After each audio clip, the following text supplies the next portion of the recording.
Bismillahirrahmanirrahim. Assalamualaikum warahmatullahi wabarakatuh. Alhamdulillahirabbil alamin. Wassalatu wassalamu ala asyrafil anbiya'i wal mursalin wa ala alihi wa sahbihi wa man tabi'ahum bi ihsanin ila yaumiddin. Amma ba'd. Ikhwatal Islam rahimakumullah. Para peserta kajian hadis yang dirahmati Allah, pertama-tama kita senantiasa memuji Allah Subhanahu wa taala dan bersyukur kepadanya atas segala limpahan rahmat dan hidayahnya sehingga pada sore hari ini kita dapat bersua kembali di ruang Zoom dalam program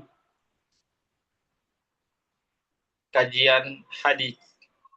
Salawat dan salam senantiasa tercurahkan kepada junjungan kita Nabiullah Muhammad sallallahu alaihi wasallam beserta keluarga dan para sahabatnya, para pengikutnya yang tetap setia berpegang teguh kepada sunnah-sunnah beliau dan para sahabatnya hingga hari kiamat kelak. Amin ya rabbal alamin.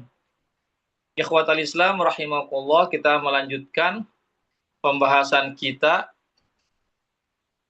terkait tentang penjelasan atau syarah Riyadhus Shalihin yang ditulis oleh Syekh Muhammad bin Shalih Al-Utsaimin rahimahullahu taala,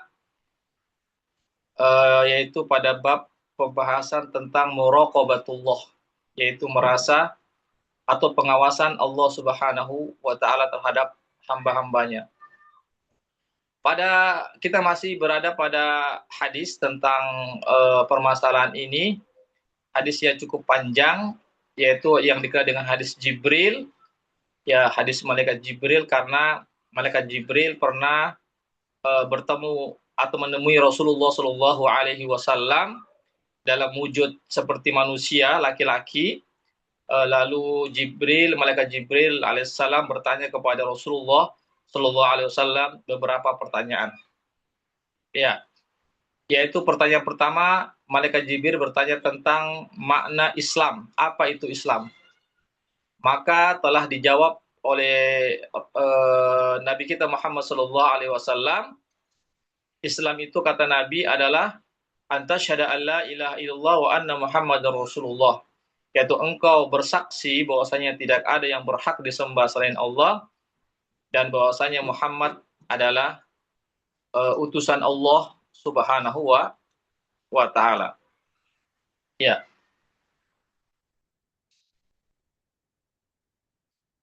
Tentang rukun Islam yang pertama ini, yaitu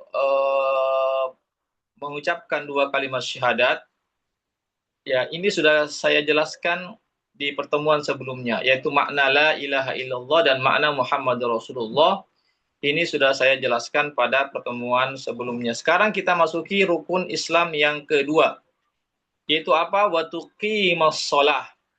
Wa tuqima as-shalah. Ya.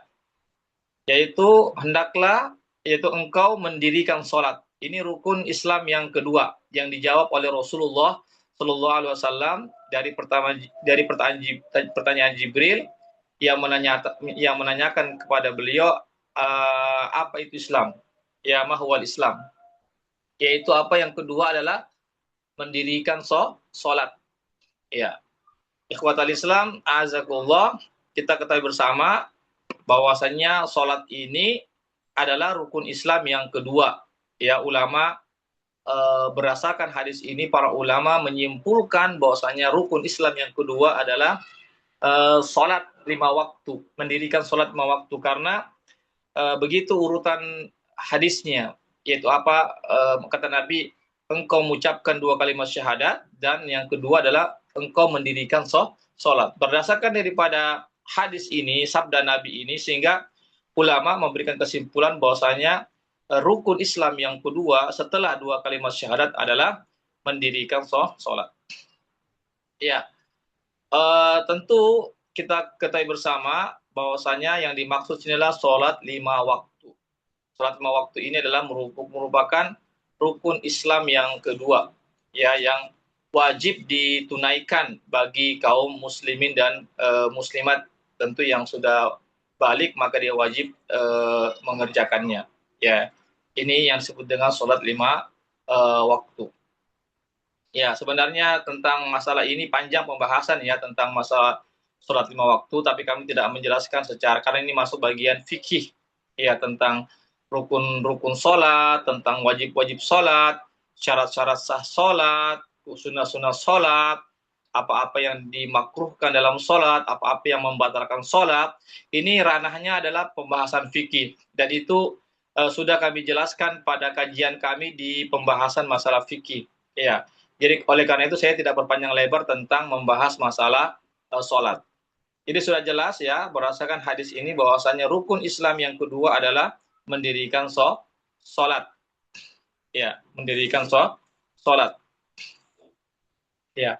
Kemudian yang ketiga, rukun Islam yang ketiga adalah membayar zakat atau mengeluarkan zakat. Yang dimaksud adalah zakat harta. Zakat harta ini ya termasuk juga zakat fitrah ya. Termasuk juga zakat fitrah ya. Zakat fitrah ini berkaitan dengan bulan Ramadan. Adapun zakat harta ini berkaitan dengan apa namanya yang wajib dikeluarkan setiap tahunnya bagi yang memiliki nisab tertentu. Ya, pembahasan masalah zakat juga ini pembahasan masalah fikih ya, hukum-hukum seputar zakat, siapa-siapa yang berhak mendapat zakat, siapa yang wajib membayar zakat, syarat-syaratnya dan ketentuannya, ini ranah pembahasan masalah fikih. Oleh karena itu saya tidak berpanjang lebar membahas tentang masalah zakat. Yang penting zakat itu diwajibkan ya setelah rukun sholat ya, itu yang ketiga adalah zakat ya, adalah zakat ya. Kemudian yang berikutnya adalah berpuasa ya, watasuma Ramadan, yaitu berpuasa, yang dimaksud adalah berpuasa Ramadan ya, selama 1 bulan setiap tahunnya di bulan Ramadan. Ini juga pembahasan tentang masalah Ramadan ini juga masuk dalam fikih puasa Ramadan. Masuk dalam pembahasan fikih.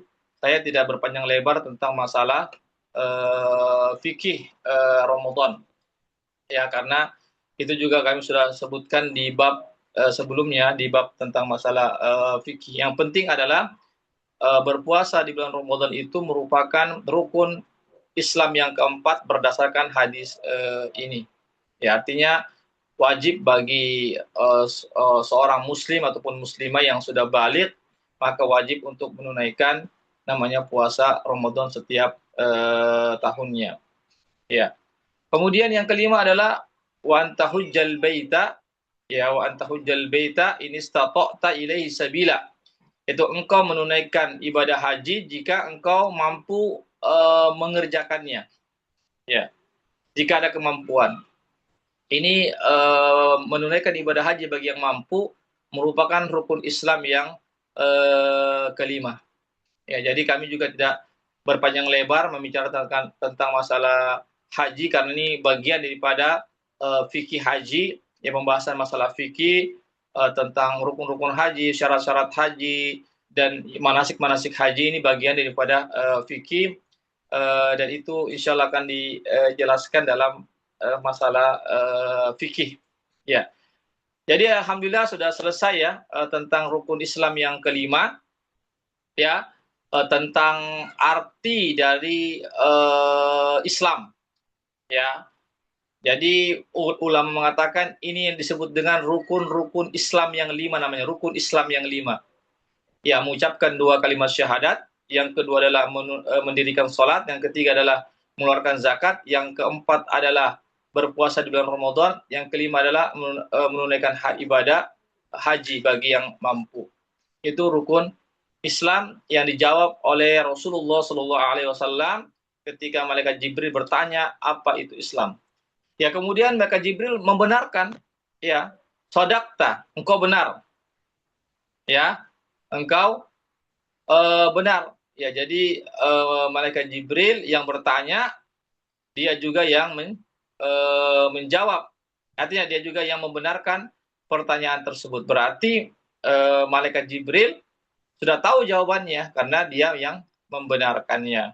Ya, ini umat Islam, azakumullah. Ya, oleh karena itu sahabat pun heran, fa'ajibna lahu yas'aluhu wa yusaddiquhu. Maka sahabat yang ada pada saat itu heran. Kami pun berheran kepada laki-laki itu, dia yang bertanya, dia juga yang benarkan. Biasanya orang bertanya itu tidak tahu kebanyakannya, atau pada umumnya orang bertanya itu tidak tahu jawabannya, tapi mereka Jibril ini yang berupa artinya yang berubah wujud menjadi manusia, menjadi laki-laki, dia bertanya, dia juga yang membenarkan, berarti dia tahu jawabannya. Oleh karena itu sahabat heran, siapa gerangan laki-laki ini, meskipun nanti setelah selesai beberapa pertanyaan berikutnya, maka Nabi menjelaskan kepada sahabat bahwasanya itu laki-laki itu yang tadi bertanya tentang masalah perkara-perkara agama adalah malaikat Jibril, kata Nabi, yang datang kepada kita, kata Nabi, kepada kalian untuk mengajarkan agama Islam kepada kalian. Kemudian malaikat Jibril bertanya lagi kepada Nabi, "Fa akhbirni anil iman." Ya, sampaikanlah kepadaku tentang iman. Apa itu iman? Ya, maka Nabi mengatakan, "Antu'mina billahi wa malaikatihi wa kutubihi wa rusulihi wal yaumil akhir wa tu'mina bil qadri khairihi wa syarri." Ya, iman, kala kata malaikat Jibril, adalah engkau beriman kepada Allah, kepada malaikat-malaikatnya, kepada kitab-kitabnya, kepada rasul-rasulnya, kepada hari akhirat, dan engkau beriman kepada takdir baik dan takdir buruk. Ya, itu namanya rukun iman. Ulama mengatakan berdasarkan hadis ini, rukun iman itu ada 6. Ya, beriman kepada Allah, beriman kepada malaikat-malaikatnya, beriman kepada kitab-kitab Allah, yang keempat beriman kepada Rasul-Rasul Allah, yang kelima beriman kepada hari akhirat, yang keenam adalah beriman kepada takdir baik dan takdir buruk. Ini ikhwatal Islam, azakumullah. Ya, qala sadaqta, maka malaikat Jibril membenarkan lagi jawaban Nabi ini. Qala sadaqta, ya engkau benar. Ya, jadi ikhwatal Islam, azakumullah, pembahasan rukun iman ini kami tidak membahas secara panjang lebar. Ini masuk dalam pembahasan masalah akidah namanya. Ada namanya pembahasan masalah akidah tentang rukun iman pertama, kedua sampai ke-6, itu bagian daripada kami di sini tidak membahas masalah akidah. Ya, kami hanya membahas tentang khususnya pada bab muraqabatullah, yaitu pengawasan Allah terhadap hambanya. Sebentar kita akan masuki nanti pertanyaan tentang masalah muraqabatullah. Kemudian yang berikutnya, malaikat Jibril bertanya lagi kepada Nabi Muhammad SAW. Ya, fa akhbirni anil ihsan. Ya, maka kabarkanlah kepadaku tentang ihsan. Apa itu ihsan? Maka Nabi mengatakan, anta abudallaha ka'annaka tarahu fa illam takun tarahu fa innahu yaraka. Yaitu engkau beribadah kepada Allah seakan-akan engkau melihat Allah, dan jika engkau tidak melihat Allah, maka sesungguhnya ya Allah melihat kamu. Ya, inilah artinya jawaban inilah yang berkaitan dengan pembahasan kita ya pada hari ini, yaitu apa? Tentang muraqabatullah. Jadi kalau kita lihat di sini mana ihsan adalah tentang masalah muraqabatullah. Kenapa? Karena Nabi mengatakan ihsan itu ya, ketika malaikat Jibril bertanya apa itu ihsan, ya maka Nabi mengatakan ihsan itu engkau beribadah kepada Allah seakan-akan engkau melihat Allah. Ya, tentu kita pasti tidak bisa melihat Allah di dunia ini. Ya, tapi kata Nabi, fa illam takun tarahu, jika engkau tidak bisa melihat Allah, betul kita tidak akan bisa melihat Allah di dunia ini, fa innahu yaraka, tapi yakinlah bahwasanya Allah itu melihat kamu. Inilah yang dinamakan dengan muraqabatullah. Ya, jadi berdasarkan hadis ini ulama memberikan kesimpulan ya bahwasanya hadis ini terdapat dalil tentang muraqabatullah.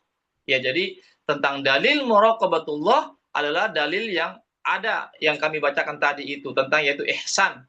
Ihsan itu adalah tentang muraqabatullah, karena Nabi menjawab dengan jawaban tersebut ketika ditanya tentang apa itu ihsan. Ya, ini ikhwat Islam.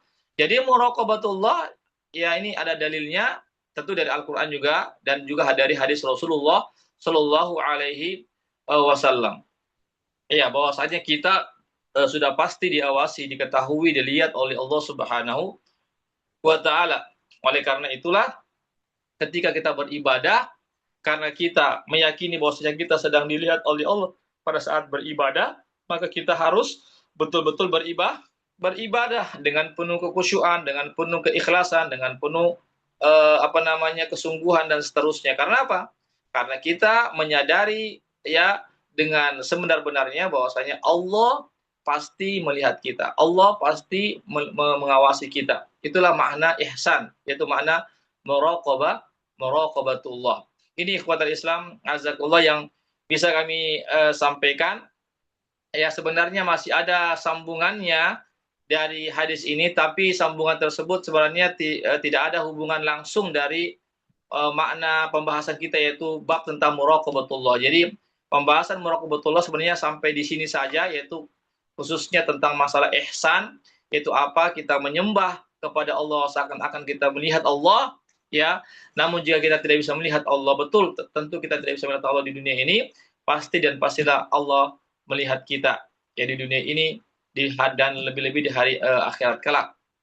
Ya, oleh karena itulah berdasarkan hadis ini maka menjadikan kepada kita satu keyakinan seyakin-yakinnya, tidak ada keraguan bahwasanya Allah Subhanahu wa taala melihat kita dalam berbagai keadaan, termasuk dalam beribadah kepadanya, dalam sholat, ya, dalam berzakat, haji dan ibadah-ibadah yang lainnya, bahkan seluruh aktivitas kita semuanya dilihat atau dipantau dan diawasi oleh Allah Subhanahu wa taala. Jika kita sudah menyadari bahwasanya Allah memperhatikan kita, melihat kita, mengawasi kita dalam berbagai keadaan, apalagi dalam masalah ibadah, maka hendaklah kita beribadah, menjalankan aktivitas ibadah dan perkara-perkara yang lainnya, bahwasanya kita sedang diawasi, dilihat oleh Allah Subhanahu wa taala. Demikianlah apa yang bisa kami sampaikan. Sebelum saya tutup, kalau ada yang mau bertanya dipersilakan.